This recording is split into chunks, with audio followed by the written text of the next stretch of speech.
Hey everyone. Okay, so in this video, I'd like to talk about our greatest weakness. And this is our greatest weakness, I think, just from what I've seen in myself and just hearing from other people as a whole. So, all of our greatest weakness. And the cool thing is that we don't need to like work on this to make it like better. It's just simply something that we can stop doing altogether, and then we'll be okay. And that is thinking that we know. So, thinking that we know um, is actually one that is so deep. It's like so built in. That's how we were raised and brought up in society. We were told how important it was to study, to prepare, like know all your facts, know everything. And one of our greatest fears maybe was not knowing something. Like, oh my God, am I going to forget? Are they going to ask me something I don't know? What would I do then? There's no possible way I'm going to say I don't know. But it's so funny how we're taught these things growing up and in society. We're taught you must know. Don't admit that you don't know. And even though that's maybe not explicitly said all the time or implicitly, I don't know. Saying I don't know and being okay with it is so empowering and so freeing too. Like, I noticed a while back before I was even aware of these things that the smartest people that I knew, they would just so easily say, I don't know. But then they would be curious to find out. They would ask questions and they wouldn't assume that they knew things. And I just always found that to be interesting. It's like, dude, you're the smartest guy I know, and yet you keep saying that you don't know. But it's really interesting if you look a little closer. And assuming that we know things is basically living with an answer or living with a conclusion. And if we have concluded something, it means we're done. I don't need to search anymore. I don't need to look anymore. I'm no longer curious because I know. I already know it. Um, and this really keeps us from learning for sure because there's always something more to know. I mean, something that's super interesting that I have found so much resistance when I give this exercise to people is reading the same passage or like, a couple of pages, reading the same thing for like a week, 2 weeks, even like 30 days in a row every single day. And people just stop after like 2 days, 3 days, because they're like, I know it. I don't want to read it again. I already know what it says. But I'll tell you from experience that reading the same thing, even if it's a short passage, but I mean a few pages too, every single day for 30 days, on the 13th day, it's like, oh my God, that's what that's saying. On the 25th day, you're like, holy crap, that is amazing. On the 30th day, your mind might be blown. So, what's going on there?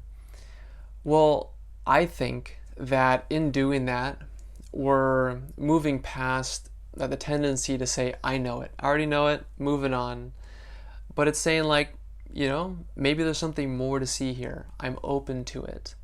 And so, with a conclusion or an answer, it literally closes our mind, seals it shut, and then nothing can get in or out. And literally, we can't hear things that don't coincide or fit into our little box. And so we hear other people's ideas or perspectives, and right away we're like, no, no way. Or we argue with them, or we try and convince them, of our little thing here. And it's just really stressful. Um, and then so one way that you can kind of look at this is like one thing that almost all of us can relate to is how often we say to ourselves mostly, but also out loud, I can't do that. I'm not good at that. I'll never be good at that. I'm not good enough to do this. And so this guy that we had on our podcast, the Journey On podcast, which the link is in my bio, His name is Aaron F. Steinberg, and he said something that just blew my mind. And he's like, every thought that you have is the answer to a question that you don't even know that you're asking. And I was like, whoa. So, for example, I can't do this. I'm not good enough to do this. That's the answer to the question, can I do this? Am I good enough to do this? And so if we can actually just back it up a little bit and just be with the question. So am I good enough? Am I good enough? And we don't need to answer it though with the mental concept. I mean, if you feel like it, you could say I am good enough. I mean, that's a lot better than saying I am not good enough. Definitely. But it's not even necessary to do that. What if you just went back and just kind of like was with the question? So, am I good enough? Let's find out. Let's do it. Let's take action. Let's actually test that out.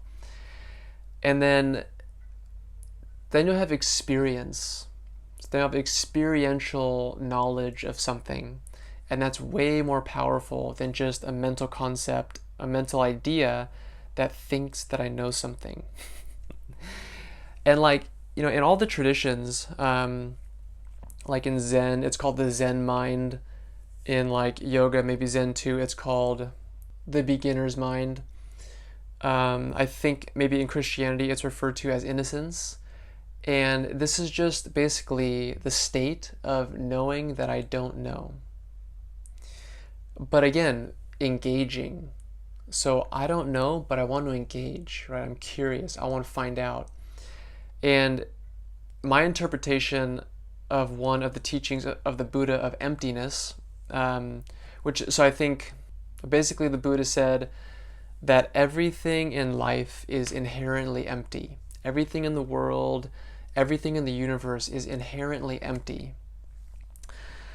So when you first hear that, you're like, what the hell does that mean? Nothing means anything. There's no meaning. There's no purpose anywhere.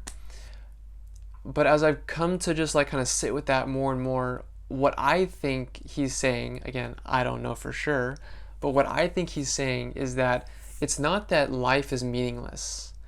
It's that it already has its own meaning. It already has its own purpose.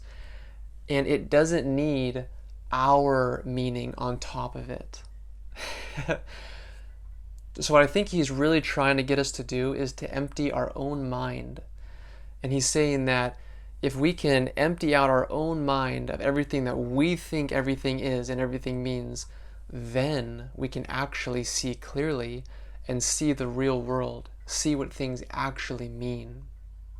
But if I'm busy naming everything and calling everything good or bad, judging everything, then what am I really seeing besides my own judgment, my own opinion?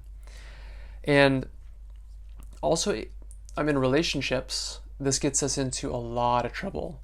Just assuming that the other person maybe knows how we feel, or maybe like assuming that we know how the other person feels. And this is so interesting, like, thinking about understanding. So understanding is such a powerful thing, right? Understanding can open the door to compassion. And then if you have compassion, I mean, wow, that's like a lot of love potentially there now. And one of my teachers was saying one time that he was making the example, I'm not sure if his mother that died of cancer or if he was making the example, but he's like, so my mother died of breast cancer, and this person's mother just recently died of breast cancer. And if I go over to that person and I say, hey, I know how you feel. The same thing happened to me. I understand how you feel.